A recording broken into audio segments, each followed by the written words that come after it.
అందరూ ఎలా ఉన్నారండి? అందరూ బాగుండాలని మనస్ఫూర్తిగా కోరుకుంటున్నాను. నేను Surekha. Welcome to Yashasful Telugu vlogs. నాతో పాటుగా సూర్యభగవానుడు కూడా మీకివాళ వెల్కమ్ చెప్తున్నాడండి. బాగా ఎండలు స్టార్ట్ అయిపోయినాయి కదా! మాకు తూర్పు వైపు ఇటు విండోస్‌లోంచి బాగా సూర్యుడు బాగా కనిపిస్తా ఉంటాడనమాట. ఇంకా ఇవాల్టి వీడియోలో అయితే మన ఇంట్లో వర్క్ జరుగుతుంది. దాని గురించి చెప్తాను. అది కొంచెం యూజ్‌ఫుల్లే అనమాట. ఇంకా అలాగే నా హెయిర్ కేర్ గురించి అడుగుతున్నారు కదా! ఇవాళ చూపిస్తాను మీకు. ఇంకా ఇక్కడైతే డికాషన్ పెడుతున్నాను. ఒక హాఫ్ చెంబు నిండా వాటర్ పోసాననమాట. ఒక 4, 5 స్పూన్లు టీ పౌడరు, అలాగే ఒక హాఫ్ స్పూను కాఫీ పౌడర్ ఇన్‌స్టంట్‌గా ఉంటది గదా! ఆ కాఫీ పౌడర్ యాడ్ చేస్తున్నానక్కడ. ఈ డికాషన్ ప్లేస్‌లో మీరు ఆహ్, ఇది ఇది బీట్రూట్ రసం కూడా పెట్టుకోవచ్చు. ఇదంతా గూడా హెన్నా ప్రిపరేషన్ కోసం అనమాట. నేను ఒక 20 రోజులకొకసారి హెన్నా పెట్టుకుంటాను. తప్పకుండా 20 డేస్‌కొకసారి హెన్నా అనేది పెట్టుకుంటాననమాట. నాకు కూడా గ్రే హెయిర్ ఉంటాయండి. ఫ్రంట్ సైడ్ అంతా బాగా కనిపిస్తా ఉంటాయి. ఇంకా నేచురల్ హెన్నా ఉపయోగిస్తాను. నేను ఇన్‌స్టంట్‌గా నల్లగా అయిపోయి ఇన్‌స్టంట్‌గా కలరొచ్చేసే ప్రొడక్ట్స్ ఏవి నేను ఉపయోగించనండి. ఇట్లా నేచురల్ హెన్నా పౌడర్ తీసుకున్నానిక్కడ. ఈ డికాషన్ పూర్తిగా చల్లారిన తర్వాత ఈ హెన్నా పౌడర్‌లో పోసేసి కాస్త గట్టిగా కలిపి పక్కన పెట్టుకోవాలనమాట. ఇదంతా కూడా ముందు రోజు నైటే చేసి పెట్టుకోవాలి. బాగా నెక్స్ట్ డేకి మంచిగా సెట్ అయిపోద్ది. ఇదంతా కూడా చక్కగా నానుతదనమాట ఈ డికాషన్‌లో. ఇంకా ఇన్‌స్టంట్‌వి నేనెందుకు వాడనంటే అవి మనకి నెక్స్ట్ చాలా ప్రాబ్లమ్స్ ఒస్తాయనమాట. స్కిన్ ప్రాబ్లమ్స్ ఒస్తాయి. హెల్త్ ప్రాబ్లమ్స్ కూడా వస్తాయి. అందువల్ల నేను అలాంటివి ఉపయోగించను. ఇంక ఇది నెక్స్ట్ డే మార్నింగ్ అండి. ఇక్కడంతా కూడా ఈ బాగుంది గదా! సీలింగ్ ఎక్కడ ఏ ప్రాబ్లమ్ లేదు గదా! ఇలా బాగున్న దాన్ని ఊడగొట్టేసి మళ్ళీ వేరేది వేయాల్సొచ్చింది. ఎందుకు అనేది చెప్తాను నేను ఈ వీడియోలో. ఇంకా ఈ హెన్న అయితే బాగా నానిపోయిందండి తెల్లారికి. ఇప్పుడు మనం కలుపుకునేటప్పుడు చెప్పాను కదా! కాస్త గట్టిగానే కలుపుకోవాలని. ఎందుకంటే ఇందులో మనం పెరుగు, ఎగ్గు ఇవన్నీ యాడ్ చేస్తాం కదా! కలిపాక ఇంకొంచెం లూజ్ అవుద్దనమాట. మనం ఆల్రెడీ లూజ్‌గా కలిపామనుకోండి, మనం పెట్టుకునేటప్పుడు మొఖం మీదంతా కారిపోతా చిరాగ్గా ఉంటది. అందుకోసం కాస్త గట్టిగానే కలిపి పెట్టుకోవాలి. ఇంకిక్కడైతే ఒక ఫుల్ ఎగ్ ఏసేస్తున్నానండి. యెల్లో గూడా ఏసేస్తున్నారు. నీచు స్మెల్ ఒస్తదేమో గదా! అనుకుంటారేమో! పెద్దగా రాదండి. లైట్‌గా వస్తది. కానీ ఇది హెన్నా పౌడర్ అనేది ఆ నీచు వాసనని కూడా డామినేట్ చేసిద్దనమాట. సో, ఏం కాదు. మనకి ఆ వైట్ కన్నా యెల్లో కూడా చాలా మంచిదనమాట. చాలా మంచి పోషకాలుంటాయి అందులో. హెయిర్‌ని మంచిగా సిల్కీగా ఉంచుతాననమాట. ఇలా కలుపుకున్నాను గట్టిగా. ఇంక తర్వాత రూట్స్ నుంచి చక్కగా కింద కొసల వరకు మొత్తం పట్టిచ్చేసుకున్నాను. నాకైతే ఒక ఫుల్ ప్యాకెట్ పడతది కాబట్టి ఫుల్ పోసేసుకున్నాను. ఇంకా నీట్‌గా 1 అవర్ తర్వాత తల మొత్తం తల వరకు నీట్‌గా కడిగేసుకున్నానండి నార్మల్ ట్యాప్ వాటర్‌తో. ఇదిప్పుడు చూపిస్తున్నది స్టెప్ 2 అనమాట. ఈ స్టెప్ 2 వచ్చేసి ఇండి బ్లాక్ అని ఉంటదండి. ఇండిగో పౌడర్ ఉంటది కదా! ఆ ఆకుల నుంచి తీసిన పౌడర్ అనమాట. సో, ఇక్కడ పెద్దగా మనకి కెమికల్స్ అలాంటివి ఏమి ఉండవు. నేచురల్ పౌడర్స్ ఇవన్నీ కూడా. ఇంకిది నేను ఎంత కావాలో అంత పౌడరే ఇక్కడ కలుపుకుంటున్నాను. ఎందుకంటే నాకు ముందర వరకి గ్రే హెయిర్ ఉంటది. అందువల్ల నేను తలంతా పెట్టుకోనండి. ఫ్రంట్ వరకే పెట్టుకుంటాను. ఇంక ఈ పౌడర్‌ని మాత్రం మనం అప్పటికప్పుడే పెట్టుకోవాలనమాట. గోరువెచ్చని నీళ్ళు కాసుకొని ఎంత పౌడర్ కావాలో అంత పౌడర్ తీసుకున్నాం కదా! అందులో ఆ గోరువెచ్చని నీళ్ళు కలిపేసి వెంటనే లేట్ చేయకుండా మన ఆ గ్రే హెయిర్‌కి మనం ముందు నేచురల్ పౌడర్ పెట్టాక రెడ్‌గా అయి ఉంటది కదా! ఆ రెడ్ పైనంతా కూడా ఇప్పుడు స్టెప్ 2ది అప్లై చేసేసుకోవాలి. అప్పుడు ఆ రెడ్ హెయిర్ నీట్‌గా బ్లాక్‌గా అయిపోతాయనమాట. అది కూడా 1 అవర్ ఉంచుకున్న తర్వాత నీట్‌గా మనం తలంతా కూడా వాష్ చేసేసుకోవాలి. బాగా పూర్తిగా ఆరిపోయి డ్రైగా అయిపోయాక తర్వాత ఇది థర్డ్ స్టెప్ అండి. ఇవాళ డే అంతా వర్క్ ఉన్నట్టుంటది మనకి. కానీ ఒక మంత్లీ వన్స్ ఇలా మన కోసం మనం కేర్ తీసుకోవాలి కదండీ! ఇంక ఈ స్టెప్ 3 ఏంటంటే నేను మన ఇంట్లో కాచిపెట్టుకుంటాను కదా! Hair oil. ఆ హెయిర్ ఆయిల్‌ని గోరువెచ్చగా చేసుకొని తలంతా మర్దన చేసుకుంటున్నాను. కొంచెం హెయిర్ అంతా కూడా ఫ్రీజీగా అయ్యి ఉంటదనమాట హెన్నా వల్ల. అదంతా కూడా మంచిగా మనకి ఇది ఆయిల్ అప్లై చేయటం వల్ల చక్కగా నీట్‌గా ఉంటదనమాట. పైగా ఇలా మర్దన చేసుకుంటే చాలా రిలీఫ్‌గా కూడా ఉంటది. ఒక్క 20 రోజులకొకసారి మన కోసం మనం ఇలా కేర్ తీసుకున్నామనుకోండి, ఎటువంటి కెమికల్స్ అలాంటివి ఏమి లేకుండా ఇలా నేచురల్ వాటితోటి మనం హెయిర్‌ని నీట్‌గా కాపాడుకోవచ్చనమాట.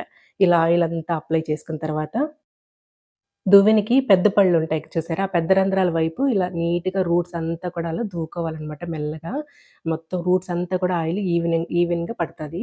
ఇంక చక్కగా ముడి పెట్టేసుకొని ఒక 3 అవర్స్ తర్వాత నీట్‌గా హెడ్ బాత్ చేసేసానిక్కడ. మైల్డ్ షాంపూతో హెడ్ బాత్ చేసేసానిక్కడ. ఇంకా ఇలాంటప్పుడు నేను ఆముదం యాడ్ చేసుంటాను కదా! చాలా జిడ్డుగా ఉంటది కాబట్టి నేను తప్పకుండా షాంపూతోనే చేస్తానండి. మామూలు ఆయిల్, కొబ్బరి నూనె అలాంటివి అప్లై చేసినప్పుడు కుంకుడుగాయలతో చేస్తాను కానీ, ఇట్లా ఆముదంది యాడ్ చేసినప్పుడు మాత్రం ఇంకా ఈ మధ్య కాలంలో ఎక్కువగా షాంపూకే ఎళ్ళిపోతున్నాను. ఓ పట్టాన వదలట్లేదనమాట. చాలా టైం పడుతుంది నాకు ఇంకా కుంకుడుగాయలతో వదలట్లేదు. అందువల్ల నార్మల్ షాంపూతో హెడ్ బాత్ చేసేసానక్కడ. ఇట్లా అండి నేను మళ్ళీ ఒక 20 డేస్ తర్వాత లైట్‌గా గ్రే హెయిర్ స్టార్ట్ అవుతది. ఇంకా ఆ తర్వాత మళ్ళీ నేను ఒక 25 డేస్‌కి అలాగా మళ్ళీ సేమ్ ప్రాసెస్ ఇదే విధంగా చేసుకుంటా ఉంటాను. ఈ హెన్నా అనేది మనం అన్నీ నేచురల్‌వి కాబట్టి మనకి హానికరం అనేది పెద్దగా ఉండదండి. ఇన్‌స్టంట్‌గా అప్పటికప్పుడు మనం ఇలా పెట్టుకోంగానే చిటికలో మనం ఒక 5 మినిట్స్‌లో వాష్ చేయంగానే నల్లగా నిగనిగలాడిపోతున్నాయనుకోండి హెయిరు. అది అసలు చాలా హానికరం. మన స్కిన్‌కి మెయిన్‌గా స్కిన్ అలర్జీసు, స్కిన్ ప్రాబ్లమ్సు ఇంకా చెప్పరాని కొన్ని పెద్ద సమస్యలు గూడా వస్తాయని చెప్తున్నారు. ఇంకా అందువల్ల అవి అవాయిడ్ చేసి కాస్త కష్టపడ్డ ఒక 1 డే కదండీ! ఒక హాఫ్ డే పడతది మనకి. ఉదయం లేసి స్టార్ట్ జేసుకున్నామనుకోండి, మధ్యాహ్నం కల్లా నీట్‌గా ఈ వర్క్ అంతా అయిపోద్దనమాట. 1 డే గూడా పట్టనివ్వండి ఎవరి కోసం? మన కోసమే కదా! మన మీద మనం కాపోతే ఇంకెవరు కేర్ తీసుకుంటారు చెప్పండి? అది హెయిర్ పరంగా కానీ, స్కిన్ పరంగా ఇంకా మన హెల్త్ పరంగా అన్ని విధాలా మన మీద మనమే కదా శ్రద్ధ పెట్టుకోవాలి. ఇలా చేస్తా ఉంటాను. ఇంకా అలాగే వీక్లీ ట్వైస్ నేను హెడ్ బాత్ చేస్తాను. హెడ్ బాత్ చేసే ముందర తప్పకుండా నేను ఆయిల్ ప్రిపేర్ చేసుకున్నాను కదా! అది గోరువెచ్చగా చేసుకొని ఒక 2 అవర్స్ నాననిచ్చి అప్పుడు హెడ్ బాత్ చేస్తా ఉంటాననమాట. ఇది నా హెయిర్ కేర్ అండి. ఇంకిలాగే ప్రిపేర్ అవుతా ఉంటాను. చేసుకుంటుంటాను నా హెయిర్ గురించి. ఇలా చేయంగానే పెద్ద జుట్టొచ్చేస్తదని కాదండి. మనం ఉన్న హెయిర్‌ని నీట్‌గా కాపాడుకోవటం అనమాట. అలా ఇప్పుడు ఫర్ ఎగ్జాంపుల్ ఒక మొక్కకి మనం ఏమాత్రం నీళ్లు పోయకుండా అలా వదిలేసామనుకోండి కొద్ది రోజులకి అదేమవుద్ది, అదే అనమాట మన జుట్టు పరిస్థితి కూడా. కొంచెం మనం మొక్క మీద ఎంత శ్రద్ధ పెడతామో మన జుట్టు పైన కూడా ఇలాంటి కేర్స్ తీసుకున్నామనుకోండి, చక్కగా బావుంటది మన హెయిర్ అనేది. ఉన్న జుట్టుని మనం కాపాడుకున్న వాళ్ళమవుతాం. ఇంకా ఇవాళైతే ఈ కొరమేను చేపల పులుసు పెట్టానండి. ఇంకా ఈ వీడియో అంతా కూడా డీటెయిల్ వీడియో నేను ఒక షార్ట్ వీడియో వదులుతాను. ఇంకా ఇవాళ వర్క్ కూడా జరుగుతా ఉంది. ఇంక అన్నీ 2 విధాలా షూట్ చేయలేకపోయాననమాట. ఇంకా ఇదిగోండి నీట్‌గా ఉంది కదా! ఇదేంటంటే ఇప్పుడు బ్రౌన్ షీట్ కనిపిస్తుంది కదా! కింద మధ్యలో వైట్ షీట్ కనిపిస్తుంది చూసారా? రెండిటికి మధ్యలో గ్యాప్ వచ్చింది. ఆ గ్యాప్‌లోకి మామూలుగా బల్లీలు ఇవి దూరుతున్నాయి. బల్లీలంటే ఓకే కామన్. అవి ఉంటే గూడా మనకేం ప్రాబ్లమ్ లేదు. పురుగులు అలాంటివి గూడా అవి తినేస్తుంటాయి. అది వాటి వల్ల సమస్య కాదు నాకు. గబ్బిలాలొచ్చాయండి ఒకరోజు. ఈవినింగ్ టైము సింధు వచ్చి వెళ్తుంటే నేను బయటకొచ్చాను. 2 ఎగురుకుంటా వచ్చి లోపలికెళ్ళటం చూశాననమాట. ఫస్ట్ నేనసలు గబ్బిలమా ఏందో అర్థం కాలేదు నాకు. మళ్ళీ నెక్స్ట్ డే అబ్జర్వ్ చేస్తే మళ్ళీ సేమ్ వచ్చి వాటిల్లో దూరి పడుకుంటున్నాయనమాట. ఇంకా, ఇంక మా వారికి చెప్తే మా వారు గూడా ఒకరోజు చూసారు. ఇంకంతే. ఇంక ఇమ్మీడియేట్‌లీగా ఆహ్, మొత్తం పీకించేసి ఇంకా ఒకే షీటు ఇంకట్లా హెచ్చు తగ్గులు లేకుండా ఒకే షీట్ మొత్తం ఇలా వేపిచ్చేసామనమాట. ఇప్పుడు చూసారు కదా! ఎక్కడ ఇంకా హెచ్చు తగ్గులు లేవు. ఇంకవి దూరడానికి ఉండదనమాట. ఇది ఏంటంటే ఇక్కడ మనం ఇంట్లో ఒకవేళ డిజైన్ పెట్టుకున్నా ఓకే కానీ, ఇలా మనం బయట వైపు ఇది ఈ ప్రాసెస్ అంతా జరిగేది బయట సెల్లార్‌లో అనమాట. పార్కింగ్ ప్లేస్‌లో. ఆ పార్కింగ్ ప్లేస్‌లో ఎప్పుడు కూడా ఔట్ సైడ్ అండి. ఔట్ సైడ్ బాల్కనీస్‌లో గాని, ఎప్పుడు కూడా మనము అట్లాంటి డిజైన్స్‌కి అస్సలు వెళ్ళకూడదు. ఆ డిజైన్స్‌లో ఇట్లాంటివి ఏదో ఒకటి దూరి లేదంటే ఒక పిట్టలేవన్నా దూరి ఇంకా గుడ్లు పెట్టటం ఇలా జరుగుతా ఉంటాయి.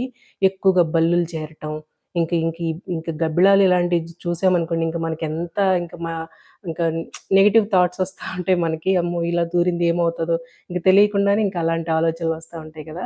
అందువల్ల కొత్తగా కన్‌స్ట్రక్షన్ చేసేవాళ్ళు ఎవరన్నా ఈ వీడియో చూస్తుంటే ఇలా అయితే మీరు పొరపాటు చేయొద్దండి. ఇంటి చుట్టుప్రక్కలంతా కూడా కొంచెం ఓపెన్ ప్లేస్‌గా ఉంటది గదా! ఇంక అందువల్ల ఇట్లాంటివన్నీ వస్తా ఉంటాయి. ఇంక ఈ గబ్బిలాలనే కాదండి మామూలుగా కూడా ఇట్లా ఔట్ సైడ్ మనం అలా డిజైన్ పెట్టించుకుంటే బల్లులు ఇలాంటివి ఎక్కువగా దూరి ఇంకా గలీజ్ చేస్తా ఉంటాయి కదా! అవి. ఇంక అందువల్ల ఔట్ సైడ్ మాత్రం సీలింగ్ చేయించుకునేటప్పుడు ప్లెయిన్‌గా చేయించుకోవాలి. ఆ రోజేదో పొరపాటున అట్లా వేసేసారనమాట. ఇంకా అందువల్ల బాగా ఇబ్బంది పడాల్సొస్తుంది. పైన గూడా టాప్ ఫ్లోర్‌లో గూడా అదే అయింది ప్రాబ్లమ్. ఇంక అది గూడా తీయించేసాము. ప్లెయిన్‌గా ఉంచేసామనమాట. ఇంకా అందుకే ఎవరైనా కొత్తగా ఇల్లు కన్‌స్ట్రక్షన్ చేసుకునే వాళ్ళకి ఈ టిప్పు ఏదైనా ఉపయోగపడతది అనే ఉద్దేశంతో చెప్పాలనుకున్నాను. మేముండే ప్లేస్‌లో ఇంతకుముందు పొలాలుండేవటండి. ఇంకా అవన్నీ జీవరాశులన్నీ అవి తిరిగే ప్లేస్‌లోకి ఇప్పుడు మనం ఇల్లులు కట్టుకొనొచ్చేసాము. ఇంకా అందువల్ల అవి ఉంటాయి. అవేం కాదన్నారు కానీ ఎందుకో మనకి ఒక భయం ఉంటది గదా! నెగెటివ్‌గా రావచ్చు, రాకూడదు ఇలా అంటా ఉంటారు కదా పెద్దవాళ్ళు. అందుకోసం ఇంకా అది చేసుకున్నాము. అలా అయిపోయింది ఆ వర్క్. తొందరగానే అయిపోయిందనమాట. ఇంకా పాపకి ఈవినింగ్ ఇక్కడ స్నాక్స్ ప్రిపేర్ చేస్తా ఉన్నాను. క్యారెట్, బీట్రూట్లు చాలా తక్కువ రేట్ ఉన్నాయి గదండీ ఇప్పుడసలు. గుట్లు గుట్లు పోసి అమ్మేస్తా ఉన్నారు. ఇంకా అవి ఎక్కువగానే తీసుకొచ్చున్నారు. రోజు కూడా ఆల్‌మోస్ట్ ఇది కూడా జ్యూస్ ఇస్తుంటానండి. పొద్దున పూట ఒకవేళ డ్రై ఫ్రూట్ జ్యూస్ ఇస్తే ఈవినింగ్ ఈ జ్యూస్ ఇచ్చేస్తాను పాపకి. నేను కూడా తీసుకుంటా ఉంటానిది. ఇంకా ఇక్కడైతే నల్ల శనగలు నానబెట్టి ఉంచుకుంటానండి ఫ్రిడ్జ్‌లో. నానబెట్టుకొని కొన్ని ఎక్కువే నానబెట్టుకున్నామనుకోండి, ఒక 2, 3 రోజుల పాటు వస్తాయన్నమాట. ఆ నానినవి కాస్త ఇట్లా పాన్ పెట్టేసుకొని కొంచెం ఆయిల్ వేసేసి కొన్ని శనగలు అలా వేసేసి మూత పెట్టేస్తే కొంచెం నీళ్ళు చిలకరించి మూత పెట్టామనుకోండి చక్కగా మగ్గిపోతాయవి. తొందరగా ఉడికిపోతాయి. సెపరేట్‌గా మనం కుక్కర్‌లో పెట్టి విజిల్స్ రప్పించక్కర్లేదనమాట. ఇలా చేస్తేనే ఇవి రుచిగా టేస్టీగా ఉంటాయి. అవి కొంచెం బాగా మగ్గిన తర్వాత కొన్ని ఎర్రగడ్డ ముక్కలు, టమోటా ముక్కలు, కొంచెం ఉప్పు, కారం అంతే. సింపుల్‌గా అవే ఏసాను. ఎర్రగడ్డ, టమోటా ముక్కలు వేశాక ఎక్కువ సేపు ఇంక వాడనివ్వకూడదనమాట. స్టవ్ ఆఫ్ చేసేసుకోవాలి. అవి కొంచెం క్రిస్పీగా తగులుతుంటేనే టేస్టీగా బావుంటాయనమాట. ఇంకా ఉడికించకుండా ఇట్లా చేసి చూడండి. చాలా బావుంటది రుచిగా. ఇంకా స్నాక్ రెడీ అయిపోయింది. ఇక్కడైతే ఇంక క్యారెట్, బీట్రూట్ కూడా వడకట్టేసుకున్నాను. ఇదిగోండి ఇలాంటి క్లాత్ ఒకటి సెపరేట్‌గా పెట్టుకొని ఇట్లా అందులో వడకట్టేస్తానండి. నీట్‌గా చూసారు కదా! ఎంత నీట్‌గొచ్చింది జ్యూసు. మనం స్ట్రెయిన్ చేసామనుకోండి అంత నీట్‌గా రాదు జ్యూసు.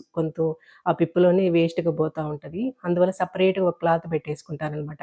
కొత్తది కర్చీఫ్ పల్చటివి ఉంటాయి కదా! ఒక పల్చటి కర్చీఫ్ సెపరేట్‌గా పెట్టేసుకుంటాను. ఇంకా అందులోనే వడకట్టుకుంటా ఉంటాననమాట. పాప పైన ఫస్ట్ ఫ్లోర్‌లో చదువుకుంటా ఉంది. ఎగ్జామ్స్ జరుగుతున్నాయి కదండీ! పాపం ఫుల్ టెన్షన్‌లో ఉంటారు ఈ టైంలో పిల్లలు.